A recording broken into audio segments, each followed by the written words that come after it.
오늘은 사람을 죽게 만든 그림에 대해서 알아볼 텐데, 붉은 긴 머리카락에 붉은 입술, 바닥에 있는 늑대 가죽을 제외하면 드레스, 커튼, 꽃까지 전부 흰색으로 도배된 것 같은 이 그림은 흰색 교향곡 1번으로 불립니다. 1861년경 그려진 이 그림은 완성했을 당시에는 하얀색 커튼 앞에서 하얀색 옷을 입고 서 있는 여성이 너무 단조롭고 밋밋하다는 이유로 대중들에게 외면받고 영국 왕립 아카데미와 파리 살롱전에서도 모두 거부당하면서 큰 반향을 불러일으키지는 못했으나 1863년 살롱에서 거부당한 작품을 모아서 전시하는 살롱 데 레피제에 전시되면서 그림의 작가는 주목받게 됩니다. 게다가 당시에는 소설가 윌키 콜린스가 쓴 흰 옷을 입은 여인이라는 스릴러 소설이 엄청난 인기를 끌었고, 이 흰색 교향곡이라는 그림의 제목과 내용 그리고 소설의 제목이 비슷해서 소설의 사파나 소설의 내용과 관련된 그림이 아닐까라는 오해를 받아서 더 많은 관심을 받게 되어 나중에는 누드가 아닌데도 몸매와 속마음까지 드러내는 듯한 투명한 분위기를 가진 걸작으로 평가받게 됩니다. 그림의 작가 제임스 에버트 맥닐 휘슬러는 다채로운 색깔보다는 흰색과 검은색에 관심이 많았고, 이 두 가지 색깔로 어떻게 다양한 표현을 할 수 있을지를 연구했습니다. 심지어 보라와 금색의 광상곡, 황금빛 병풍이라는 그림을 봐도 화려해야 할 기모노의 색깔 역시 거의 검은색에 가까운 보라색과 하얀색으로 이루어져 있습니다.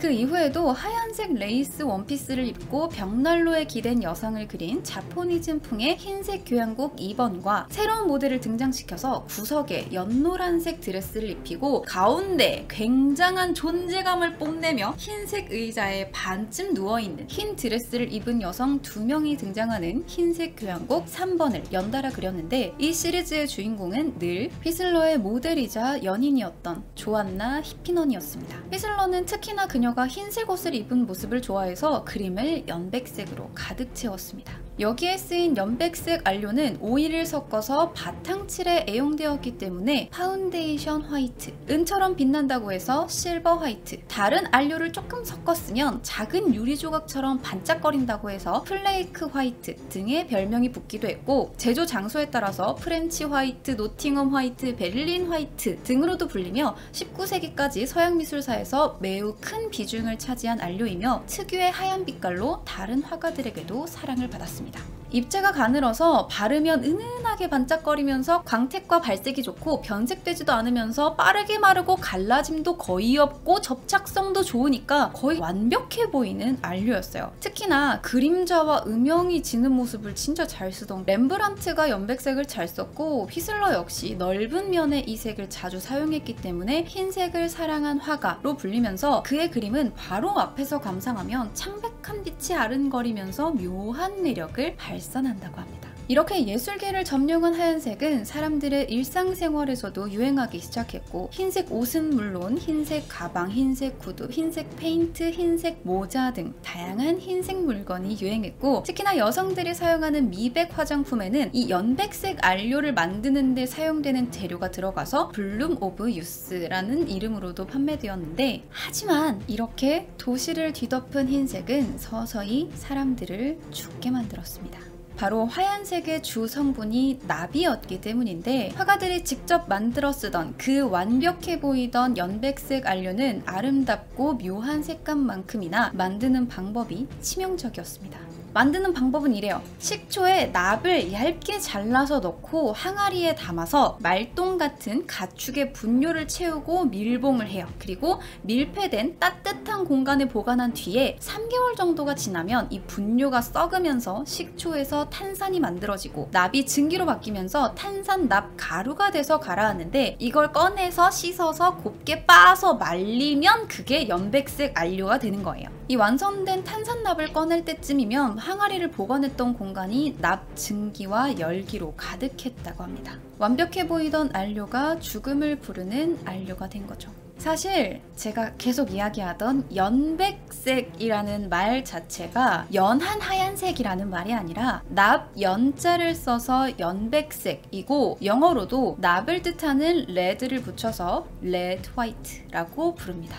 그런데 의외로 연백색의 역사는 굉장히 오래됐는데 정확하게 언제부터 썼는지는 알 수 없으나 현재 밝혀진 가장 오래된 연백색 페인트는 기원전 7세기경 중국 북동부에서 발견되었다고 합니다. 이후에는 기원전 5세기부터 이집트, 그리스, 로마 등지에서 대량으로 생산되어서 물감, 페인트, 화장품 등으로도 쓰였고요. 물론 이런 연백색, 그러니까 납을 사용한 연백색 이외에도 달걀 껍질, 굴 껍질, 사슴 뿔 등을 갈아서 흰색을 만들어 쓰기도 했는데 15세기 유럽에 유화가 등장하면서 연백색은 독보적으로 납을 사용한 안료로 자리 잡게 됩니다. 이후 화가들은 연백색 안료를 얻는 과정에서 납증기를 들이마셨고 붓을 뾰족하게 만들기 위해서 붓 끝을 핥거나 안료를 캔버스에 찍어 바를 때의 납가루가 먼지처럼 흩날렸고 그림을 그린 이후에도 안료가 손이나 손톱 아래에 묻으면 음식을 먹을 때나 기타 등등 다양한 상황에 체내에 흡입되면서 자신도 모르는 사이 차곡차곡 몸에 납을 쌓게 된 거죠.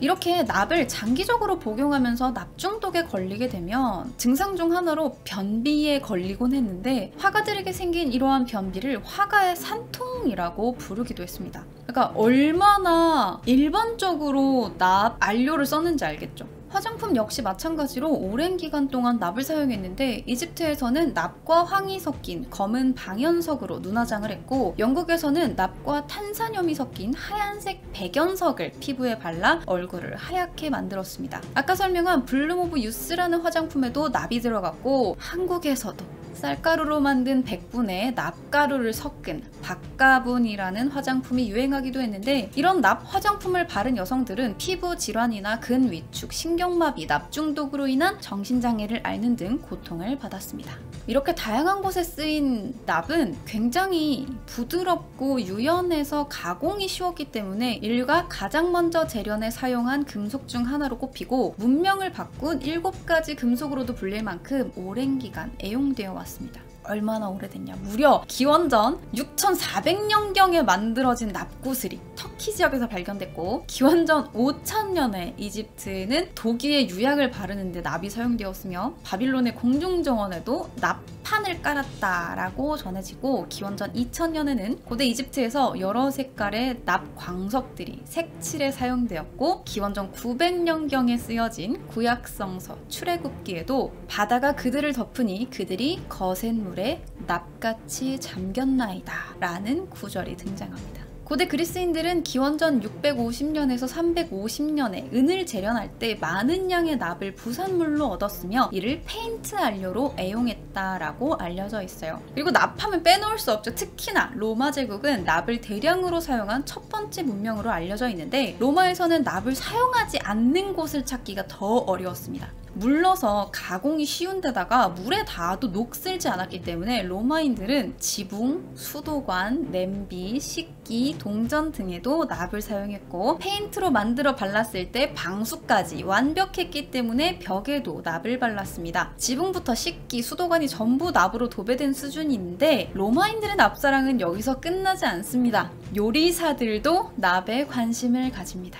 로마 시대에 쓰여진 농업론이라는 책에 따르면 와인을 만드는 방법은 단지에 포도즙과 식초, 끓인 포도즙, 물, 묵힌 소금물을 넣어서 만들었는데 지금처럼 오래 보관할 방법이 없어서 금방 소비하지 않으면 식초로 활용됐어요. 그러니까 여러분들이 생각하기에 발사믹 식초를 생각하시면 돼요. 와인이 오래돼서 끈적거리고 되게 신맛이 나게 되는데 이것이 이제 발사믹 식초. 로마는 계층별로 즐길 수 있는 와인 종류가 달랐는데 노예 계층들은 와인을 마실 수는 있어요. 근데 그 와인이 그냥 와인이 아니라 5분의 1로 희석해서 마셔야 돼요. 그냥 와인은 마실 수 없어요. 자, 그리고 일반 노동자들 역시 포스카라고 불리는 물에 식초화가 진행된 조금 만든 지 오래된 와인을 섞고 대신 각종 향신료를 추가해서 마셨다고 합니다.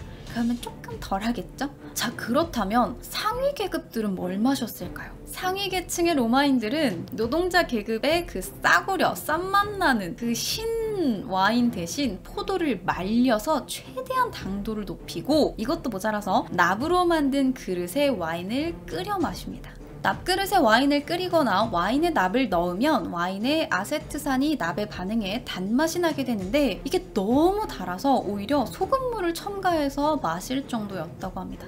요리에 납을 활용하는 것은 여기서 끝나지 않아요. 와인에 납을 넣어서 단맛을 추가한 걸 사파라고 불렀어요. 보통 납설탕이라고 불러요. 요거를 다른 음식에 감미료로 쓰는 거예요. 납설탕을. 설탕이나 MSG처럼 사용했던 거죠. 그래서 로마 시대 때 남아있는 레시피북을 보면 사파가 들어간 게 거의 반 이상이 된다고 해요. 지금 우리가 설탕이 안 들어가는 음식 찾기 힘들듯이 로마인들은 이 사파를 다 넣어서 음식을 만들었던 거죠. 이렇게 로마에서는 납을 안 쓰는 곳이 없을 정도로 많이 썼기 때문에 납 중독이 로마를 쇠퇴로 이끈 요인 중 하나라는 주장도 있습니다. 하지만 로마의 쇠퇴 이후에도 인류는 꾸준히 더 다양한 용도로 납을 사용했고 중세 이후에는 물에 닿아도 녹슬지 않고 연성이 물러서 가공이 쉬웠기 때문에 15세기 금속 활자에 사용되며 인쇄술이 발달하게 됩니다. 또 도자기에 유약 바르듯이 납을 바르면 잘 깨지지 않아서 도자기 유약으로도 사용되었고 그 외에도 탄환이나 방사선을 막기 위한 재료 등에도 현재는 사용되고 있죠. 또 앞서 이야기한 안료와 페인트로도 널리 사용되었는데 15세기 이후 유화가 등장하면서 그림 그릴 때 연백색 안료를 만들어서 자주 썼고 페인트 역시 1970에서 1980년대에 납을 넣은 납 페인트,